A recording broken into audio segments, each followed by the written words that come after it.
Olá, eu sou o Ricardo Esteves Ribeiro. O tal que tem andado a lutar contra a ansiedade, também, entre outras coisas, determinado a escrever a vossa próxima série Fumaça. Uma ansiedade que vem de, em primeiro lugar, ter de escrever. Uma folha em branco que é preciso encher de palavras que façam sentido. E ter de o fazer bem, por outro lado. E mais que tudo, da montanha de trabalho que se agiganta à minha frente. São mais de 10 episódios, centenas de horas de gravação, milhares de páginas de relatórios, livros, etc, etc, etc. Na minha cabeça cabe pouco mais. Mas pela primeira vez, ao fim de quase 5 anos desta peça, conseguimos ver a luz ao fundo do túnel. Como diria o meu pai, está tudo tratado, não está nada feito. Este é o estado da coisa, neste momento. Consultámos milhares e estamos a analisar centenas de sentenças para encontrar padrões no tratamento de civis em processos judiciais sobre crimes contra polícias. Começámos a ler relatórios de inspeção do Conselho Superior de Magistratura sobre quem produziu as sentenças que consultámos, sobre a juíza que as produziu. Estamos a rever a verificação de factos do terceiro episódio, a finalizar a primeira versão da homepage do site da série, a terminar as ilustrações do primeiro episódio e contamos estar, nas próximas semanas, a editar mais 3 episódios, de um total de 12 ou 13, bem, veremos. Mas vamos ao que trouxe aqui. Convidei Alberto Costa para esta entrevista em 2021. Foi Ministro da Administração Interna há apenas 2 anos, entre 1995 e 1997. Mas esteve no cargo durante um momento crucial.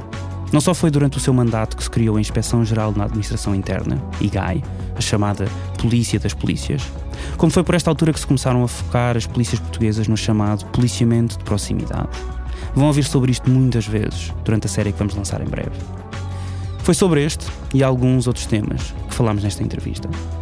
Se quiser saber mais sobre a nossa investigação sobre o policiamento de bairros guetizados, as pessoas que lá habitam e os polícias que lá trabalham, vai a fumaca.pt/as-polícias-em-portugal.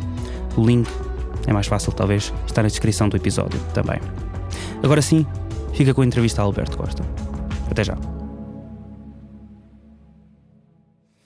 Meu nome é Alberto Costa, tenho 73 anos.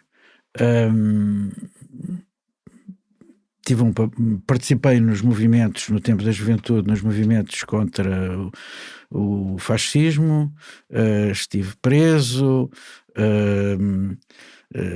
fui desertor da guerra colonial, estive refugiado,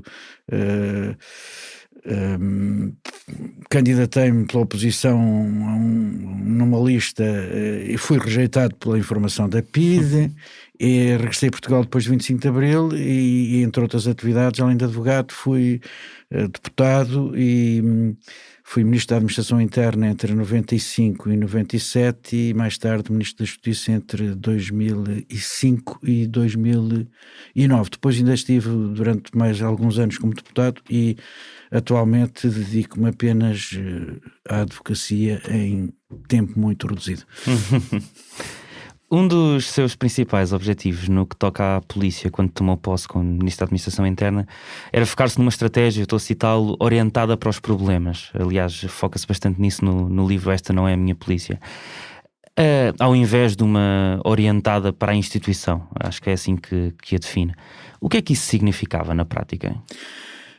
Significava olhar para a sociedade, significava olhar para as áreas, quer no sentido social, quer no sentido geográfico, em que existiam problemas que suscitavam sentimentos de insegurança, que suscitavam práticas criminais, outras práticas normalmente chamadas de incivilidades, que eram também muito comuns na época, e que se tratava, portanto, de orientar a atividade da polícia para ajudar a resolver esses problemas e não para gerir dentro dos parâmetros que até aí tinham funcionado rotineiramente os problemas existentes. Verificava-se nessa altura uma situação particular de agravamento do cenário da segurança no termo de uma década de governos Cavaco Silva, que foi... Tinha sido exatamente antes, não é? Tinha acabado em 95. Tinha sido imediatamente antes e que tinha gerado esses problemas, uma discussão muito viva sobre a temática da segurança, quer no Parlamento, quer na sociedade. E portanto, tratava-se de olhar para fora, olhar para a sociedade e procurar dar respostas novas a esses problemas. Escreve no livro Esta Não É a Minha Polícia. Foi assim que, e portanto no seguimento desta ideia de ter uma polícia que é orientada para os problemas, foi assim que, com a colaboração indispensável do Ministério da Educação, foi lançado em 1996 um programa denominado Escola Segura, orientado para a redução da insegurança em torno das escolas e seus acessos, e ainda para a realização de atividades que permitissem uma maior aproximação entre crianças e adolescentes e polícias. Que problemas é que procurava resolver o programa Escola Segura? Nessa altura havia um grande número de ilícitos criminais que ocorriam em estabelecimentos e sobretudo nas áreas dos estabelecimentos, alguns deles ligados ao tráfico de drogas, outros a outras realidades que agora já não sei reconstituir em toda a sua diversidade, mas que geravam no seu conjunto uma inquietação na sociedade, nos pais, nos meios de comunicação social, etc. Existia um problema de realidade e um problema de percepção. E com esse programa procurou-se dar uma resposta específica que consistia em, primeiro, alocar um número significativo de agentes das forças de segurança, independentemente de serem da PSP ou da GNR, de lhes dar meios próprios de locomoção, o que foi uma tarefa especialmente difícil na época, porque a partir dos recursos da PSP e da GNR não era possível encontrar de imediato essa resposta nem os meios financeiros. E, portanto, foi preciso encontrar uma colaboração muito especial dos governos civis no sentido de fornecer em tempo muito rápido um enorme conjunto de meios de locomoção para que esses agentes... Ficaram até famosos os carros da Escola Exatamente. Segura. Eu lembro-me na minha escola... Eles não derivaram de contributos que pudessem ser solicitados e respondidos por parte das forças de segurança, por carestia de meios, por estarem alocados a outras finalidades. Portanto, foi preciso essa colaboração excepcional dos governos civis todos do país para, num tempo muito rápido, encontrar esses meios, além dos meios humanos, para os quais foi preciso até estabelecer numa decisão ministerial, o que não é propriamente a regra usada nesta matéria, para que uma percentagem significativa das incorporações anuais fossem destinadas a fortalecer e a permitir o desenvolvimento deste programa. Mas tratava-se, e talvez este seja o aspecto mais significativo, tratava-se sobretudo de escolher o conhecimento e a interação com os meios e as comunidades com as quais se queria trabalhar como via para melhorar a qualidade da intervenção policial. Conhecer melhor, interagir, dialogar e não, como até aí acontecia, concentrar os efetivos policiais em esquadras, tendencialmente superesquadras.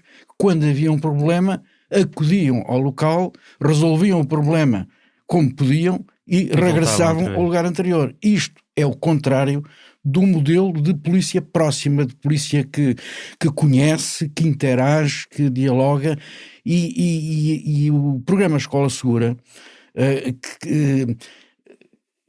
pretendeu ser a primeira experiência para testar os resultados deste tipo de aposta, de orientação para um problema que estava identificado e que existia na percepção da comunidade. Mas a sua definição de diálogo ou até de aproximar crianças e adolescentes e polícias, e estou a citá-lo, é trazer pessoas armadas e que têm o monopólio da violência para dentro de escolas? Não, a ideia é bom, isso não é bem assim. O que se passa é que a comunidade escolar, que era aqui o horizonte desta atividade, tinha uma ideia feita, baseada num clichê, sobre o que a polícia era e o que a polícia fazia, que poderia corresponder ou não ao que acontecia, mas realmente era uma deformação e dava conta sobretudo de uma grande ignorância e falta de contacto com essa realidade. Por outro lado, no meio policial existia um fenómeno idêntico. não existia conhecimento, não existia diálogo, não havia uma prática de apresentação de objetivos, de apresentação de atividades, de métodos, entre etc. os jovens e a polícia. Entre os jovens e a polícia. E, portanto, essa era também uma dimensão que ao tempo foi bastante desenvolvida em certos pontos do país, que permitia uma melhor interação e que permitia, como resultado, a criação de um clima de segurança e uma redução dessas práticas que se pretendiam evitar bastante significativa. Mas, mais uma vez, faz sentido trazer polícias, pessoas que são armadas, mais uma vez com o monopólio da violência, para gerir conflitos entre jovens menores e não armados? Bom, nós hoje temos uma percepção dos problemas, ou a natureza dos problemas é completamente diferente do que existia nessa altura. Não? Nessa altura, este tipo de práticas ilícitas que hoje ocorrem entre os jovens, bullying, etc., todas essas atividades que hoje são mais, digamos, repercutidas na comunicação social e nos restantes meios, não tinha, naturalmente, até por razões tecnológicas, não tinha ao tempo essa tradução no terreno. O que existiam eram práticas tradicionais, que hoje poderíamos dizer tradicionais, ligadas a outro tipo de crimes, dos quais o tráfico de droga era um dos mais característicos. Mas havia outros furtos, assaltos, etc. Isso basta ver as estatísticas da época e os relatórios de segurança interna da época para verificar como existia aí toda uma prática dessa natureza demonstrada em números. E isso gerava uma inquietação muito significativa. Essa inquietação produz opiniões às vezes muito desequilibradas e conduzindo a demandas às vezes muito injustificadas por parte das pessoas que as sentem. As sociedades devem levar a sério a propagação de sentimentos de insegurança, sob pena depois de terem de lidar com os resultados que isso vem a produzir mais tarde, sob várias formas e sob várias figurações políticas e outras, ideológicas e outras. Portanto... Mas, por exemplo, hoje isso não seria um problema, tal como era na altura, isso era um problema e hoje não seria. Ou seja, hoje o programa Escola Segura não faria tanto sentido como na altura? É isso que está a dizer? O programa foi criado para os problemas que existiam na altura. Ele foi criado em 92, não é? Na verdade. Como? Em 92. Não, esse programa não existia antes. Isso é um equívoco. Pelo menos é o que a PSP não, é o que a PSP diz. Isso são as descrições da PSP. Okay. Esse programa não existia, esse nome não existia, esse nome foi criado, aliás, por um colaborador meu do Ministério. Esse nome foi criado em determinada altura. A doutrina foi criada, a polícia de proximidade foi apresentada e defendida nessa altura pela primeira vez. Não existia nada desse género, nem existiam esses meios, nem nada do que caracteriza realmente esse programa. Portanto, era uma outra coisa. É uma outra coisa. Mas eu estou a dizer isso porque no website da PSP eles próprios exatamente, dizem... eu sei que isso é assim. Isso é uma desfiguração da realidade. Isso é uma história que uma instituição pode contar para se colocar no início das coisas, mas não é verdade. E queria dizer, esse programa nasce em simultâneo para as duas grandes instituições policiais e nasce com a filosofia de que elas devem enfrentar os mesmos problemas, utilizar a mesma filosofia e os mesmos métodos e não desenvolver dentro de si soluções que possam dizer a nossa instituição criou no ano tal, etc. Mas voltando à pergunta, em 1995 faria mais sentido o início da Escola Segura do que hoje faria isso? Como estava a querer dizer quando dizia que há um ambiente diferente, digamos assim, nas escolas. Eu acho que faria sentido continua a fazer sentido hoje.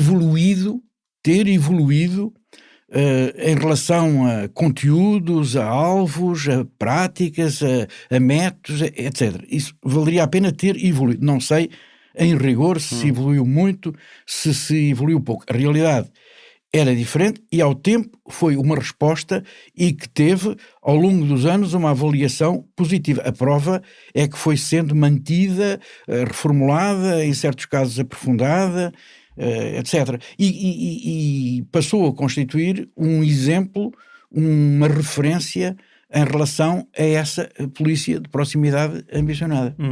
O sociólogo Alex S. Vital escreve no livro The End of Policing, que saiu o ano passado. A tradução é minha.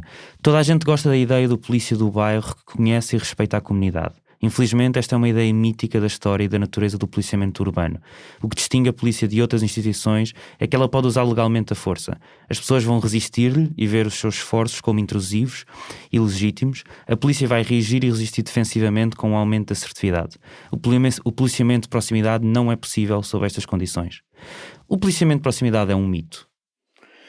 O policiamento de proximidade começou a ser estudado, teorizado e experimentado nos anos 80, 90 do século passado, em vários países, sob nomes distintos, com eficácia em relação a certos ambientes, a certas práticas, não é uma panaceia universal.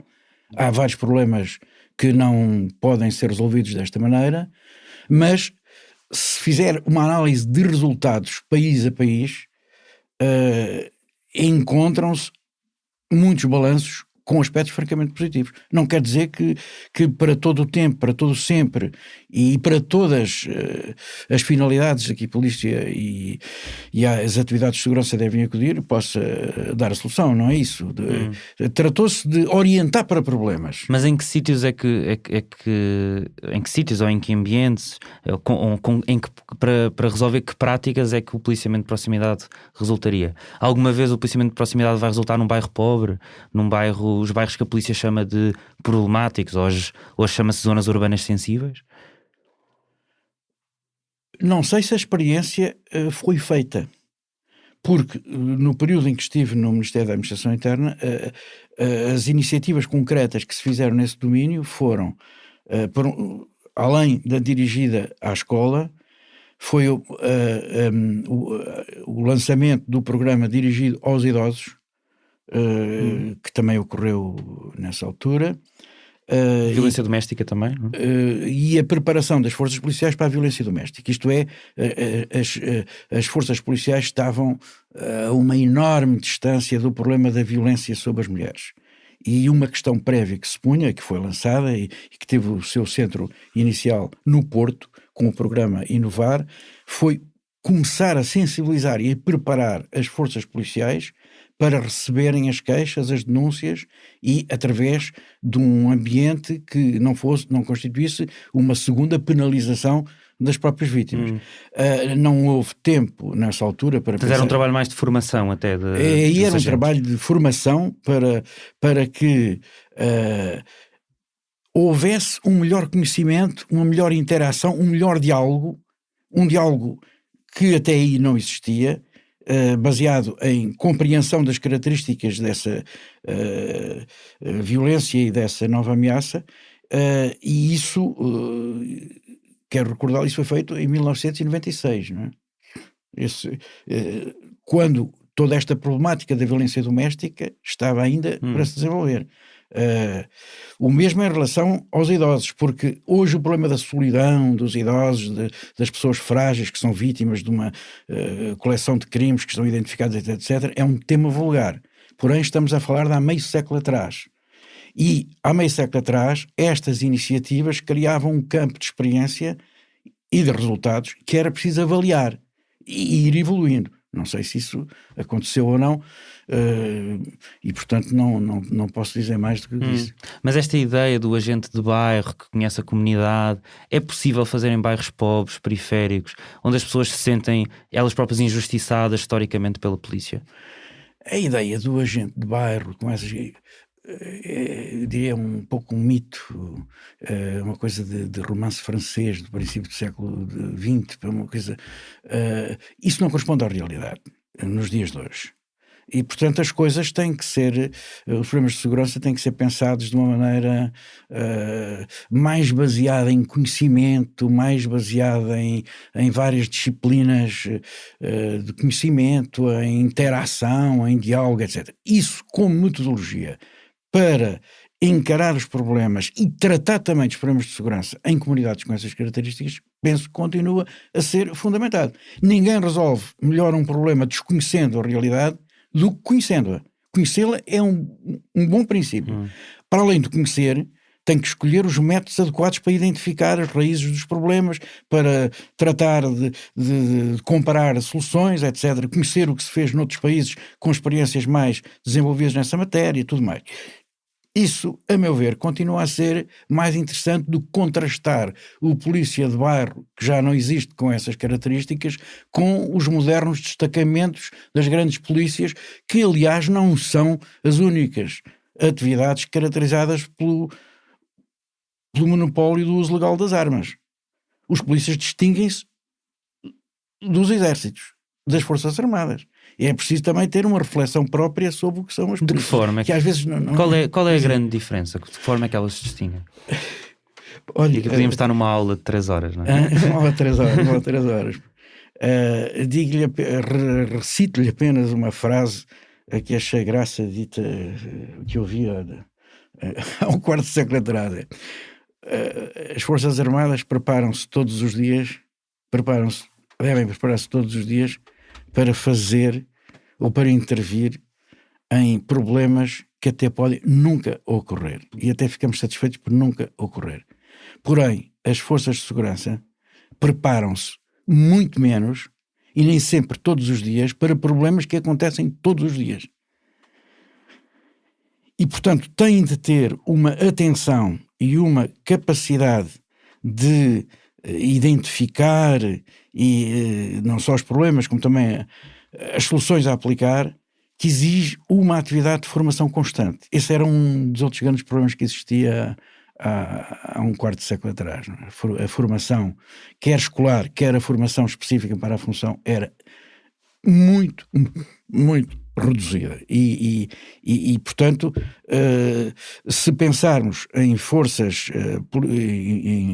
em atividades policiais baseadas em conhecimento, temos que pensar em elementos preparados, treinados, enquadrados e que estejam, portanto, no seu tempo, nos problemas que enfrentam e não nos problemas de há um quarto de século atrás, nos problemas do passado, ou nos problemas que eram resolvidos por via militar ou via semelhante à via militar, através de métodos típicos de outra instituição, que não aqueles que devem, isso justifica que existam hoje em instituições policiais. Até hoje, todas as pessoas com quem falámos para esta investigação, que vivem em bairros pobres, bairros desproporcionalmente não brancos, contam a mesma história sobre a relação com a polícia, que são agressivos, que usam violência sem razão aparente, que o uso da violência é desproporcional. Porquê é que isto acontece?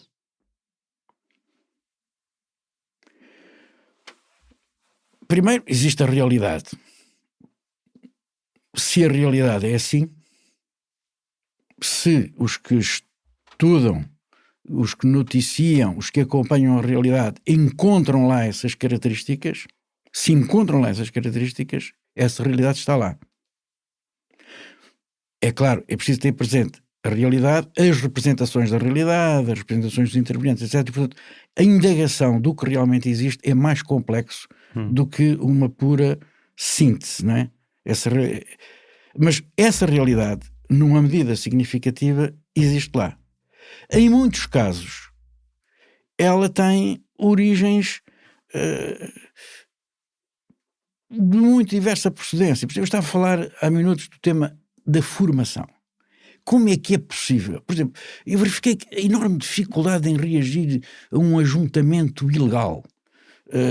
Porque ninguém estava preparado para, de harmonia com a lei e sem ofensa de direitos humanos, terminar um ajuntamento ilegal. Não havendo conhecimento, não havendo preparação, a primeira tentação que existe é: não vamos falar com as pessoas, vamos utilizar os meios que temos e vamos levá-las à força daí para fora, utilizando os materiais que tínhamos. Isto é, em primeiro lugar, um problema de formação, um problema de treino, um problema de respeito pelos direitos humanos, um problema de capacitação. Muitas vezes, uma exibição de agressividade significa: não sei como é de lidar isto, só sei lidar com isto agarrando num instrumento que tenho na mão. Quer dizer, realmente é a impreparação, a falta de formação, e ela repercute-se também nos quadros que são responsáveis a nível intermédio e a nível mais elevado, obviamente, sobre estas atuações. Portanto, um primeiro aspecto muito importante, que na altura correspondeu a uma das grandes dimensões da atividade do Ministério da Administração Interna, foi alterar a formação, introduzir formação permanente, dar um papel elevado aos direitos humanos e à garantia dos direitos humanos através da atividade policial. E essa é claro, esta não é a única causa. Haverá outros ingredientes. Por exemplo, em Portugal, nessa altura, não só havia uma polícia militar, militarizada, se preferir, que era a GNR, existia também uma polícia com essas características, que era a PSP, que era legalmente comandada por um general do Exército. E esse elemento, a seguir, era replicado na existência de um comando geral e na existência de vários comandos e no preenchimento dos postos de maior responsabilidade por pessoas provenientes do Exército, para lá de uma parte significativa dos agentes ainda provir de pessoas que tinham feito a guerra colonial. Está a ver as consequências que esta, entre aspas, militarização desse corpo tinha nas doutrinas, nas práticas, nos métodos, etc. Causas como estas e muitas outras ajudam a perceber o conjunto de fatores anómalos, de fatores de perturbação que muitas vezes acompanham a intervenção policial. Ou seja, ao tempo em que estes fatores já não operarão como operavam, mas em várias partes do mundo mantém-se com grande atualidade. Em Portugal foi feito um esforço significativo. Eu não quero dizer, não posso dizer, tanto quanto me apercebo à distância, que ele tenha sido constante, que ele tenha sido sempre acumulativo, que ele não tenha tido baixas significativas. E já, enfim, é fácil de perceber que a Inspeção-Geral da Administração Interna, instalada em 1996, que teve na altura um papel extremamente importante e uma grande presença na alteração dos comportamentos e das percepções em relação à segurança interna, entrou a seguir numa velocidade de cruzeiro que às vezes significou apagamento, significou não correspondência às expectativas que se suscitavam em torno de certas... Já lá vamos falar também sobre o IGAI. Nós conversámos com várias pessoas, por exemplo, da Cova da Moura, Vítor Sanches, que é fundador da loja do Opética Basófia dentro do Zona, o Flávio Almada, LBC, que é rapper e é também dirigente da Associação Moinho da Juventude, que ganhou o Prémio de Direitos Humanos da Assembleia da República. Ambos nos disseram que, para a polícia, a Cova da Moura é um lugar de exceção. Acha que se trouxe essa continuidade colonial de que falava para os bairros como a Cova da Moura, como a 6 de Maio, como bairros em Chelas como a Zona J? Não sei pronunciar-me não sei pronunciar-me com segurança em termos gerais, mas queria em todo caso referir que nesse momento era visível, por exemplo, em documentos elaborados provenientes de forças policiais e até na própria contribuição das forças policiais para o relatório de segurança interna anualmente publicado, era visível a persistência de representações e de imagens provenientes dos tempos coloniais. Eu recordo-me de, muitas vezes, o gabinete no Ministério ter de fazer uma verdadeira limpeza dos textos. Porque se eles fossem publicados tal como vinham dessas instituições, transpareceria uma cultura colonial, além de uma cultura de tipo militar adversarial, isto é, o delinquente tratado como inimigo, não como um fenómeno social, a tratar de harmonia com os termos da lei, mas como um inimigo com o qual assim existia uma relação de oposição. Como é que se via isso? Como tem exemplos? Como é que se veria, por exemplo, essa continuidade colonial, ou mesmo essa ideia que estava a dizer nos textos? Por exemplo, o tratamento dos negros, a referência aos negros, que eu não posso reproduzir de memória, mas quer dizer, a forma como os negros eram identificados, classificados, as suas intervenções em práticas criminais, etc. Isso era evidente. Houve, nessa altura, que, se algum historiador quiser fazer a leitura do relatório de segurança interna até essa altura e depois, verá que há uma alteração significativa da maneira como essas realidades e esses problemas eram referidos. Isso na altura tinha justificações muito psicológicas, muito perceptíveis. Já lhe disse que a estrutura de comando tinha passado pelas Forças Armadas e tinha passado pela Guerra Colonial. E a continuidade era assegurada por... Eles não se tinham deslocado para estruturas civis, tinham-se deslocado para estruturas que eram concebidas e operavam como comandos. Comandante-geral, comando-geral, comandos metropolitanos, comandos, etc. E essa estrutura reproduzia com naturalidade carreiras. No caso de uma parte dos protagonistas, era carreiras e não apenas passagens por serviços militares que na altura eram prolongados. E, portanto, tudo isso tinha parado no tempo. A desmilitarização em meados dos anos 90 era uma tarefa que tinha de ser promovida e que vinha a ser adiada. E, portanto, eu costumo sublinhar esse momento da desmilitarização da segunda força militar como uma das páginas viradas nessa época. No último relatório do Comitê Antitortura do Conselho da Europa, produzido depois de uma visita em 2019, lê-se: os dados constatados pela delegação do CPT, que é o Comitê Antitortura, parecem indicar que o uso de maus-tratos não é raro, particularmente contra pessoas afrodescendentes e cidadãos estrangeiros. As autoridades portuguesas têm de reconhecer que os maus-tratos perpetrados por agentes policiais são uma realidade e não resultam apenas de ações de alguns agentes transgressores. Eu entrevistei a Júlia Cosma, que é a chefe da delegação que cá veio, e que me disse que Portugal tem das polícias mais violentas na Europa Ocidental. Há um problema de violência sistémica nas polícias em Portugal? Não estou em condições de me pronunciar sobre a situação atual, mas no tempo em que estava no Ministério da Administração Interna existia um problema muito sério.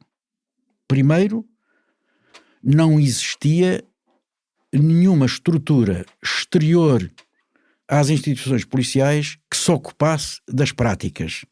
Seja práticas de detenção, seja práticas de uso de violência, seja práticas de utilização de locais sem condições para que neles pudessem ser encarceradas pessoas. Isso é uma lista enorme de locais para onde eram conduzidas pessoas que nem sequer constavam de listas nacionais. As pessoas entravam em locais sem qualquer terceira entidade ter conhecimento dessas entradas. Que não eram esquadras. Que não eram esquadras. E, portanto, existia uma situação que carecia de uma intervenção urgentíssima. E daí a entrada no terreno dessa inspeção que efetuou inspeções todo o dispositivo, fez investigações, averiguações, estabeleceu listas, estabeleceram-se práticas no sentido de qualquer detenção ser imediatamente assinalada ao Poder Judicial, como na altura não acontecia, e portanto essas práticas existiam. Também foi nessa altura que aconteceu, por exemplo, aquele homicídio em Sacavém, que terminou com uma decapitação em 1996. Em 1996, exatamente. E que, na altura, aliás, conduziu a uma imediata assunção da responsabilidade por parte do Estado.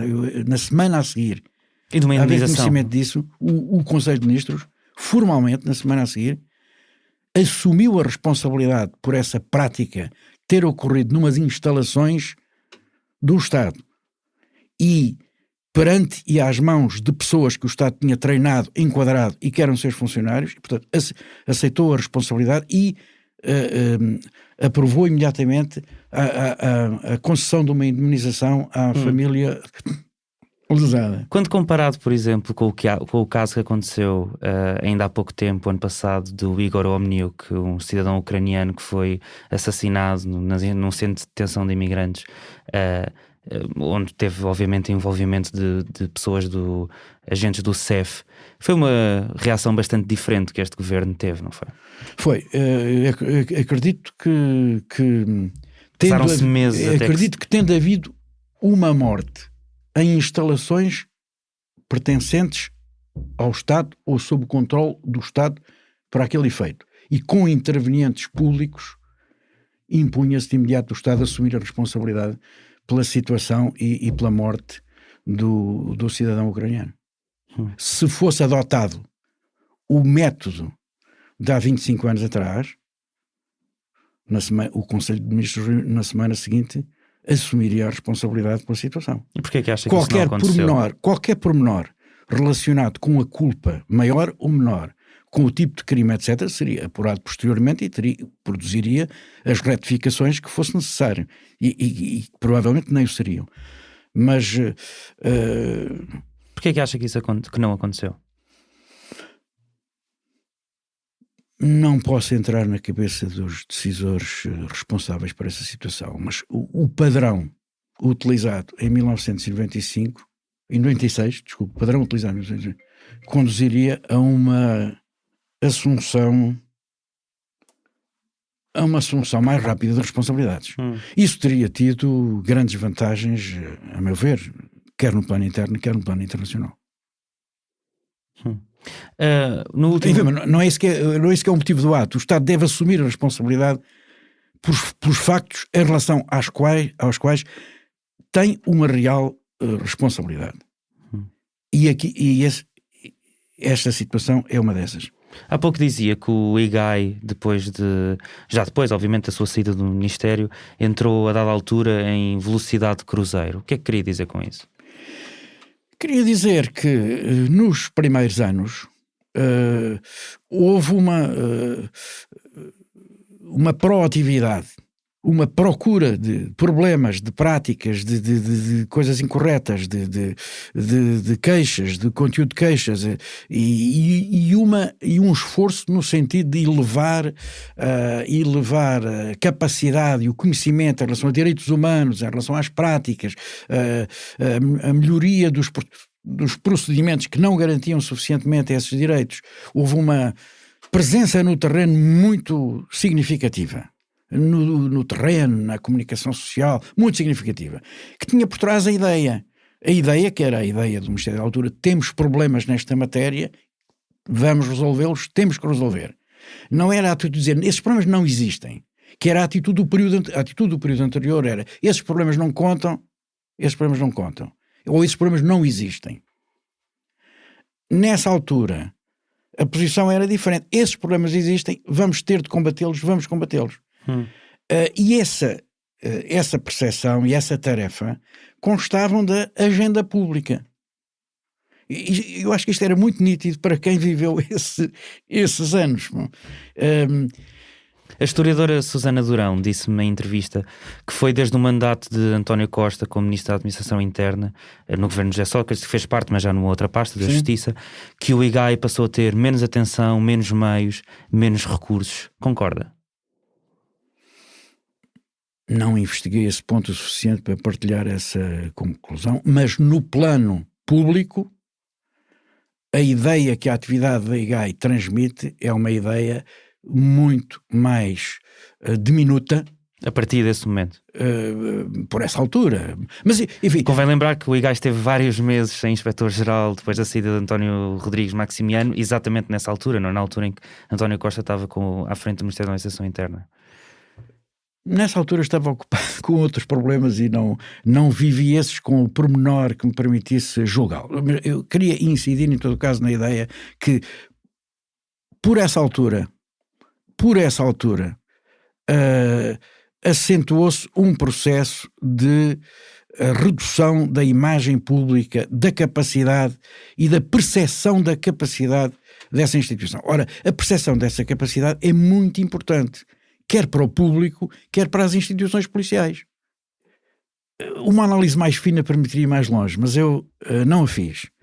Acredito que a estrutura policial precisa de uma mensagem permanente, no sentido da investigação eficaz e atempada de todas as práticas irregulares, criminais, desrespeito de direitos humanos, etc.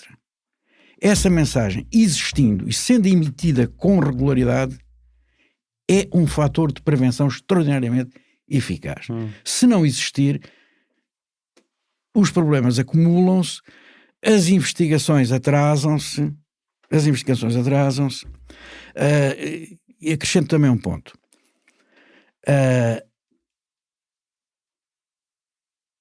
A Inspeção-Geral foi criada atribuindo ao Inspetor-Geral, por legislação, ainda de 96, a capacidade de fazer averiguações por sua iniciativa. Havia modelos de intervenção da Inspeção-Geral de outra natureza que os concebiam como puro instrumento do Ministro. O Ministro é que determina, e se ele não determina, não se faz. Não se faz em matéria de intervenção em averiguações concretas. Um ponto de honra nessa altura foi que a Inspeção-Geral tinha o mandato e tinha a obrigação de abrir averiguações imediatas, urgentes, por sua iniciativa, quando entendesse que elas se justificavam. Isto implicava, portanto, uma instituição proativa, uma instituição atenta, uma instituição que fosse lá onde se justificava, mesmo se o governante não desse imediatamente essa instrução. Isto fazia parte do modelo. E eu hoje considero que continua a justificar-se um modelo assim. Em vários países não é assim. E não existe hoje em dia esse modelo. Se esse modelo, não tenho notícia, não sei se funciona ou não, mas não tenho notícia de que existam averiguações sobre matérias desta natureza desencadeadas em concreto pela Inspeção-Geral. Ao tempo isto era uma prática.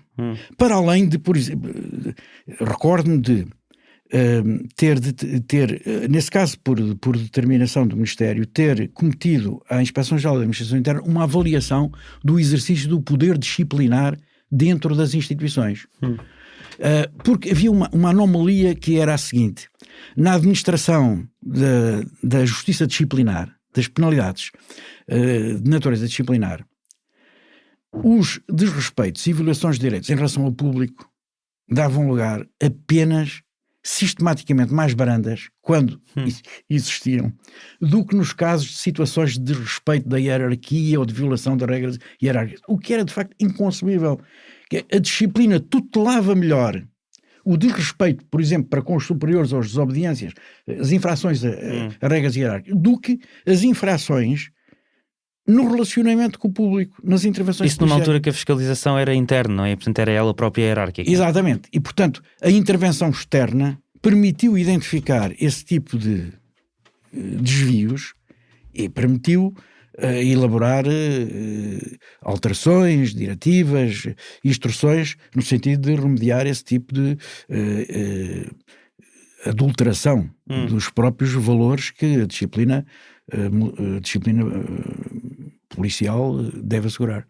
Mais uma vez, citando o relatório, e desculpe estar a voltar outra vez à mesma questão, mas voltando a citar o relatório do Comitê Antitortura do Conselho da Europa, o que dizem que o Comitê fez várias recomendações para oferecer mais poderes ao IGAI e mais recursos para poder fazer investigações aprofundadas e rápidas, e nota que muito poucos casos resultam em acusações contra agentes de forças de segurança.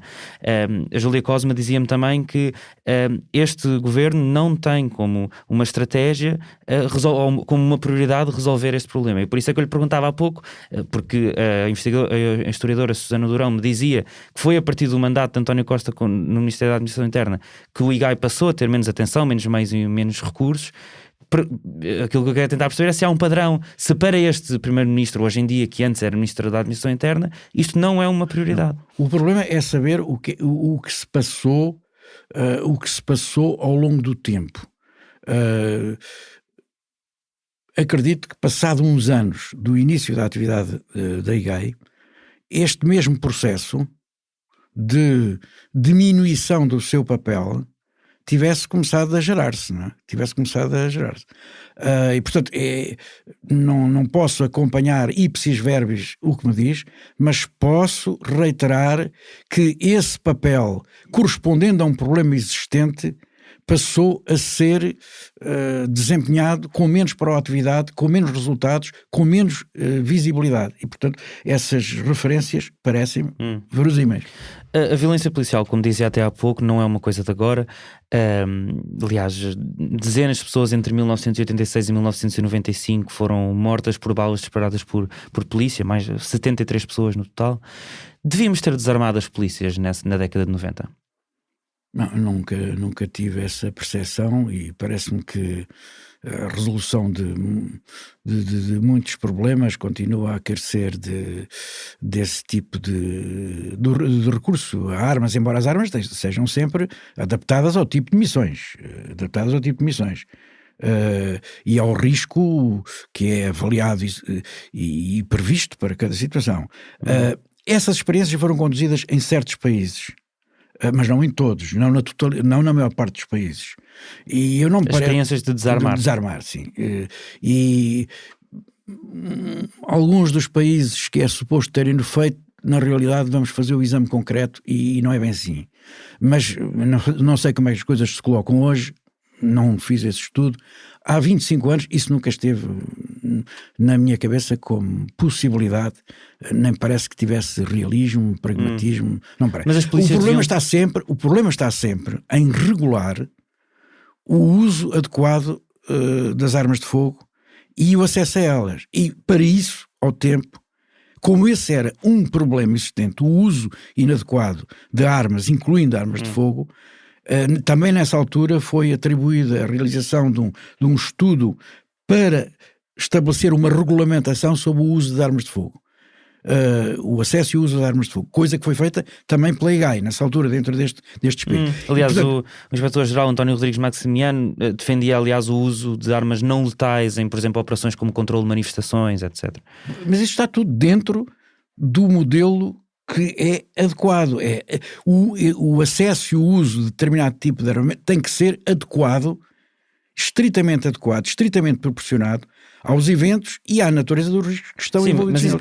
Por exemplo, o uso está obviamente regulamentado, mas o acesso a ele está limitado. Por exemplo, quando polícias vão fazer uma operação stop não levam armas, quando vão resolver um surto psicótico não levam armas, quando entram numa escola não levam armas. Hoje já não lhe sei dizer. Mas na altura era assim? Não lhe sei dizer como é que isso é. Isso é uma matéria que ao tempo a iniciativa, havia certamente muitas situações discutíveis, e foi por isso que eu próprio tomei a iniciativa de requerer esse estudo e esse esclarecimento das situações em que era lícito usar ou deixar de usar determinado tipo de armas. Em 2015, 6 residentes negros da Cova da Moura foram sequestrados, espancados e torturados na esquadra de Alfragide. Numa primeira fase, e na verdade eu diria durante todo o processo, a PSP mantém que estas pessoas tentavam invadir a esquadra. Este caso terminou com uma condenação histórica de 8 membros da PSP, um deles a pena de prisão efetiva. Que importância é que tem este caso? Eu penso que é significativo, sobretudo do ponto de vista da justiça portuguesa, que no passado nunca tinha, creio eu, proferido uma decisão que implica uma censura muito dura de práticas policiais com um número significativo de envolvidos, não é? Tem esse significado.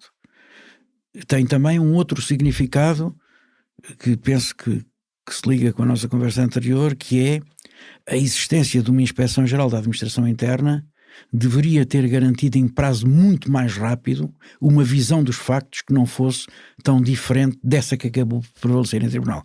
E diferente da acusação depois do Ministério Público. Não é? Se a Inspeção-Geral da Administração Interna existe para, passado uns anos, corrigir o que já fez ou completar o que já fez com base no que o Tribunal acabou de dizer, é inútil. A Inspeção-Geral da Administração Interna deveria, de uma forma rápida, ter uma percepção da situação tal como ela ocorreu, porque tem a possibilidade de expor dos meios de prova, das testemunhas, etc. E até tem uma proximidade maior àquelas instituições com as quais constantemente convive na prática das suas tarefas e atribuições. Isto porque, para as pessoas que vão ouvir, o IGAI acabou por, na verdade, acusar muito menos pessoas do que aquelas que depois mais tarde foram acusadas pelo Ministério Público. É disso que eu tenho conhecimento. É por ter conhecimento dessas características que estou a dizer que, tendo reparado inicialmente na disparidade entre o resultado da intervenção do IGAI e o que foi a intervenção dos tribunais anos mais tarde, fico com a ideia de que alguma coisa esteve errado. Porque uma inspeção-geral que atua até no domínio disciplinar tem que poder mais rapidamente produzir resultados que não podem ser mais recuados do que aqueles que a instituição que se ocupa dos crimes e apenas dos crimes vem a concluir ter existido, não é? Esta condenação em si não é relevante apenas porque condenou a pena de prisão um dos agentes, mas também porque condenou vários por falso testemunho, por terem forjado documentos, incluindo os autos de notícia de detenção. Vários agentes da PSP, por mim, entrevistados para esta investigação, dizem que eufemizar ou mesmo mentir em autos de notícia de detenção é prática comum, até encorajada pelas chefias quando algo corre mal, e aqui estou a pôr entre aspas. Surpreende-o? Surpreende-me que isso exista hoje. A demonstração desse tipo de práticas também ocorreu algumas vezes no passado, embora não tenha aqui elementos concretos. A situação de encobrimento, por exemplo, é uma situação que na análise concreta de processos em tribunal se verifica ser frequente, e em processos disciplinares. Portanto, existe uma prática dessa natureza que tem de ser combatida através da tal cultura dos direitos humanos e do respeito pelas pessoas, do respeito pela integridade, etc., que talvez tenha perdido o ênfase que adquiriu nesses anos de que estávamos a falar, não é? Aliás, na altura era realmente uma matéria muito presente na esfera pública, mas que causava todo o tipo de reações. Quem preconize que se forme as forças policiais em matéria de direitos humanos e de respeito pelos direitos humanos e insista muito no tema, tem contra si um conjunto de reações sociais muito vivas. Incluindo das polícias? Ninguém pense que não tem. Nesse tempo tinha, ainda hoje tem. Porque a ideia, a ideia corrente é, em vez de estarem do lado dos polícias como devem para defender as pessoas de bem, estão do lado dos malandros, dos delinquentes, cujos direitos é que são protegidos e que são preocupação. Existe um contrapeso social e é preciso arrostar com essa impopularidade. Porque nesse livrinho que aí tem, fala-se um bocado de impopularidade.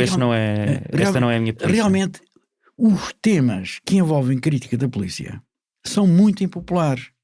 Pensa-se o contrário, mas são impopulares.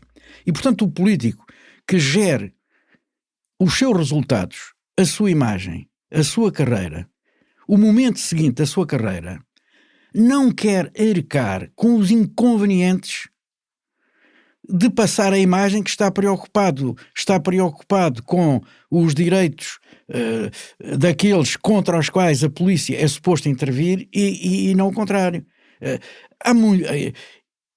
Há correntes de opinião, como sabe, que são influentes, nesta altura menos influentes que no passado, mas no passado eram muito influentes, que pretendem que o poder político proteja a polícia de quem os trata mal, de quem os desrespeita, de quem os mata, de quem os fere, etc. Proteja e portanto,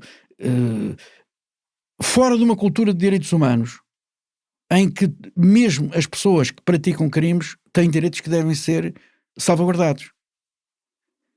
E portanto, compreende-se que não exista uma constante atenção e promoção desse tipo de formação policial e também da investigação a tempo e horas e com resultados das práticas em sentido contrário.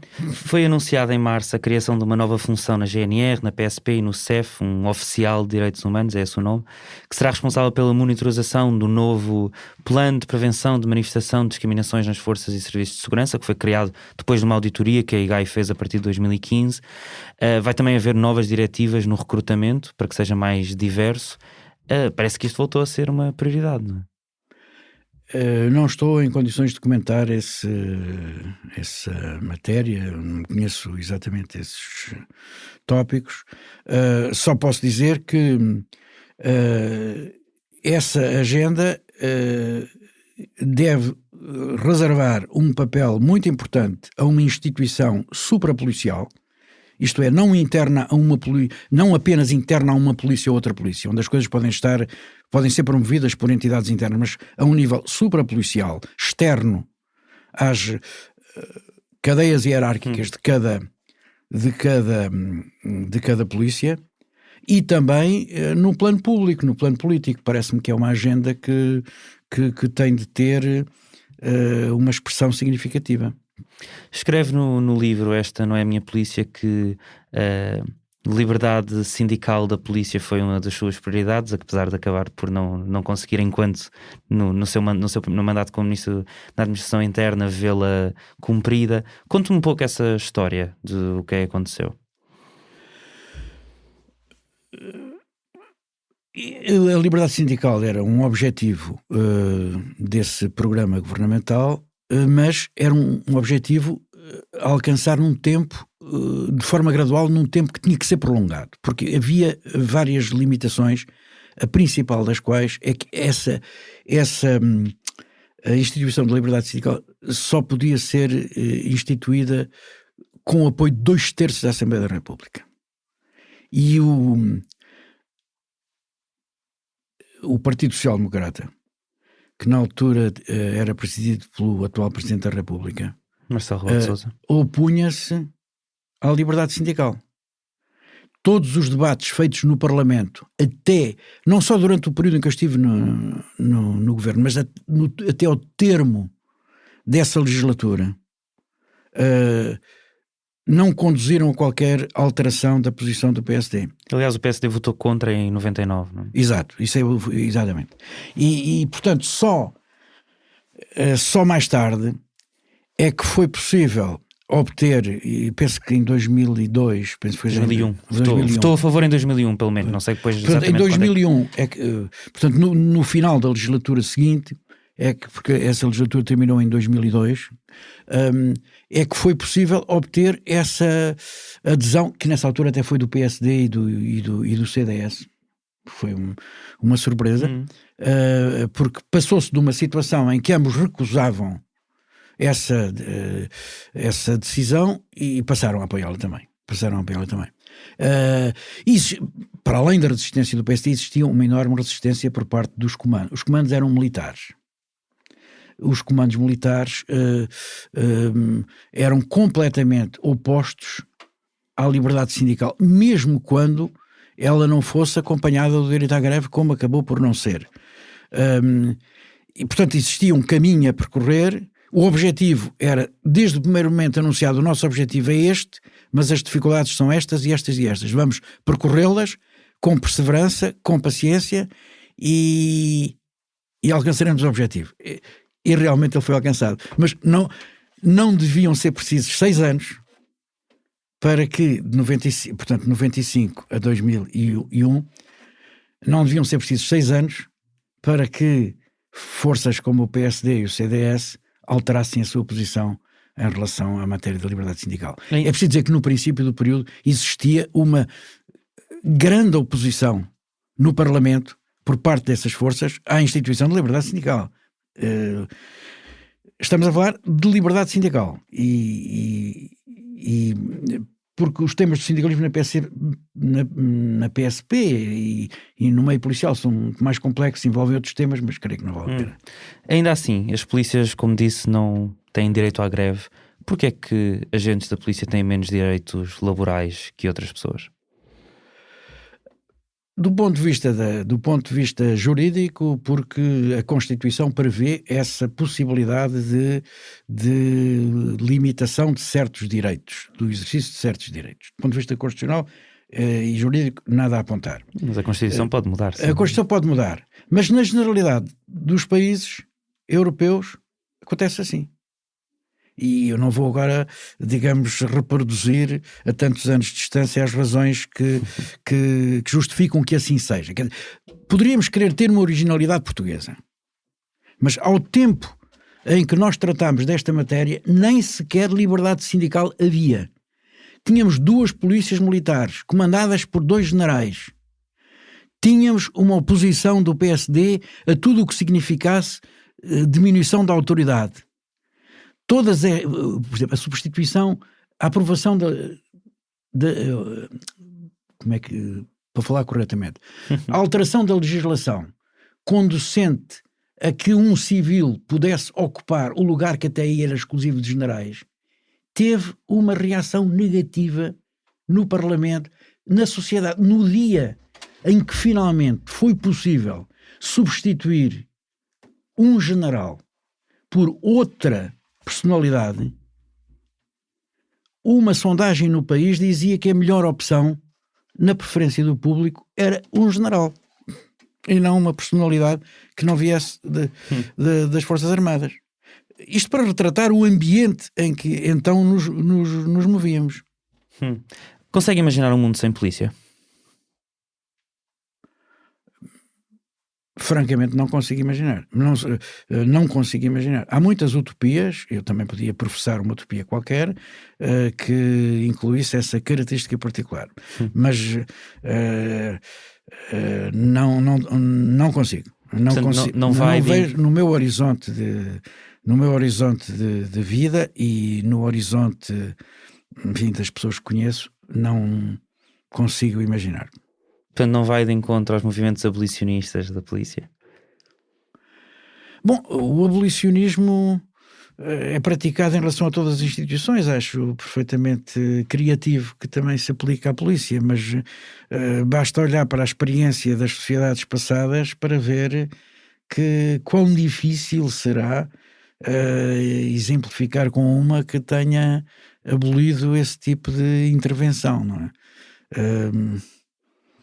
Sempre se assumiu como reformista, incluindo enquanto Ministro da Administração Interna. O que responde a quem, como diz, por exemplo, Mamadou Ba, dirigente histórico do SOS Racismo, que a polícia é irreformável? Não creio que seja irreformável. As alterações que historicamente detectamos, quer noutros países, quer no nosso país, mostram a reformabilidade também dessa realidade. Basta, por exemplo, conhecer o que as polícias faziam nos anos 20, 30, 40 do século passado, até os anos 50, em que em numerosos países da Europa as manifestações a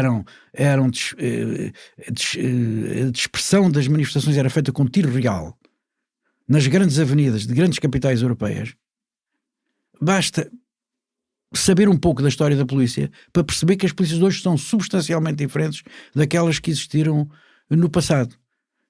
Aí é bom informarmos do que as polícias foram, de como as polícias eram. Há bem pouco tempo, também há 25 anos, há 50 anos, das polícias que existiram em Portugal.